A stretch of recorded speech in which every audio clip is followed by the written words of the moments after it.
जय श्री कृष्णा। नमस्कार दोस्तों, मेरे YouTube चैनल धर्म ज्ञान विद विशाखा पर आपका स्वागत है। ज्येष्ठ माह की अमावस्या तिथि पर मनाई जाने वाली शनि जयंती का हिंदू धर्म में विशेष महत्व माना जाता है। साल 2026 में शनि जयंती 16 मई को मनाई जाएगी। शास्त्रों के अनुसार इसी दिन न्याय के देवता शनि देव का जन्म हुआ था। कहा जाता है कि जो व्यक्ति इस दिन सच्चे मन से शनिदेव की पूजा अर्चना करता है, उसके जीवन में चल रही बाधाएं धीरे धीरे दूर होने लगती है। इसके अलावा शनि जयंती पर किए गए पूजन, दान और उपायों से कैरियर और कारोबार में तरक्की के नए रास्ते खुलते हैं। रुके हुए कार्य गति पकड़ते हैं और आर्थिक स्थिति में सुधार आने लगता है। वहीं जिन लोगों पर शनि दोष, साढ़े साती या ढैया का प्रभाव चल रहा हो, उनके लिए ये दिन विशेष रूप से फलदायी माना जाता है। ऐसे में आइए इन महा उपायों के बारे में जानते हैं। पंचांग के अनुसार ज्येष्ठ अमावस्या तिथि 16 मई 2026 को सुबह शुरू होगी। उदया तिथि को देखते हुए शनि जयंती 16 मई 2026 शनिवार को मनाई जाएगी। इस दिन अमावस्या भी रहेगी, जो शनिदेव की पूजा के लिए विशेष रूप से शुभ मानी जाती है। दोस्तों, शनि देव को न्याय का देवता कहा जाता है। वे व्यक्ति को उसके कर्मों का फल अवश्य देते हैं। यदि कुंडली में शनि अशुभ स्थिति में हो या साढ़े साती ढैया चल रही हो, तो जीवन में बाधाएं, आर्थिक परेशानी, स्वास्थ्य समस्या और मानसिक तनाव बढ़ जाता है। शनि जयंती पर सच्ची श्रद्धा से पूजा करने पर शनि देव प्रसन्न होते हैं और इन कष्टों से मुक्ति दिलाते हैं। शनि जयंती पर करें विशेष उपाय। शनि जयंती के दिन पीपल के पेड़ के नीचे आटे का चौमुखा दीपक बनाकर उसमें सरसों का तेल डालकर जलाना बेहद शुभ माना जाता है। दीपक में काले तिल के कुछ दाने भी डाल दे। मान्यता है कि इससे शनि दोष शांत होते हैं और जीवन में चल रही नकारात्मक ऊर्जा धीरे धीरे दूर होने लगती है।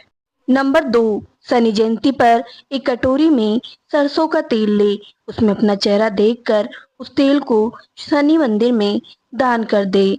माना जाता है कि ये उपाय शनि की साढ़े साती और ढैया के प्रभाव को कम करने में सहायक होता है। नंबर 3, इस दिन काले जूते, काला छाता, काली वस्त्र या जरूरतमंदों को उपयोगी वस्तुओं का दान करना शुभ माना जाता है।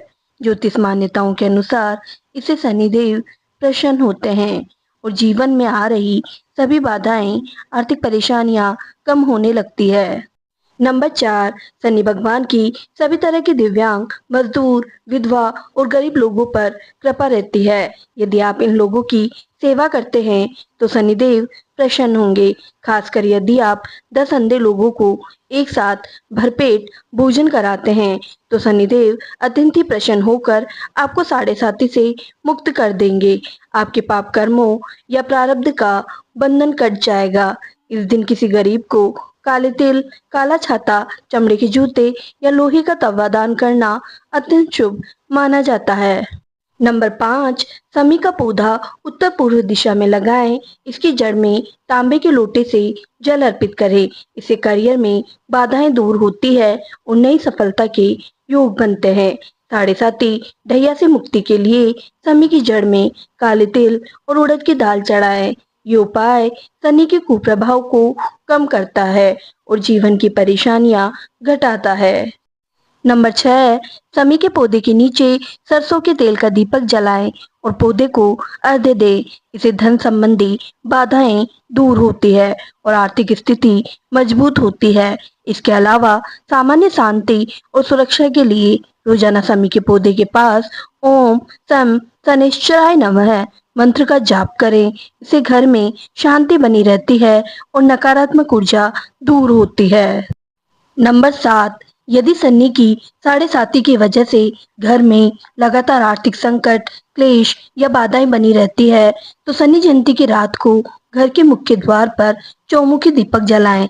इससे जीवन की नकारात्मक ऊर्जा को दूर करने में मदद मिलती है। नंबर 8, शनिदेव पशु पक्षियों की सेवा से शीघ्र प्रसन्न होते हैं। इस दिन काले कुत्ते को सरसों का तेल लगी हुई रोटी खिलाएं और कौवों को दाना डालें। यदि कुत्ता काला हो तो ये राहु और शनि दोनों के नकारात्मक प्रभाव को खत्म कर देता है। यदि ये नहीं कर सकते तो इस दिन 100 मछलियों को अन्न का दाना खिलाएं। नंबर 9, शनि जयंती पर यदि आप 8 बार निरंतर हनुमान चालीसा का पाठ करके हनुमान जी को चोला अर्पित करते हैं और उन्हें गुड़, चना और लड्डू का प्रसाद चढ़ाते हैं तो मानकर चलें कि शनिदेव के प्रकोप से आप तुरंत ही बच जाएंगे और शनिदेव आपको कभी भी प्रताड़ित नहीं करेंगे। धन्यवाद दोस्तों। अगर आपको मेरी ये वीडियो पसंद आई है तो चैनल को लाइक, शेयर एंड सब्सक्राइब करना मत भूलना।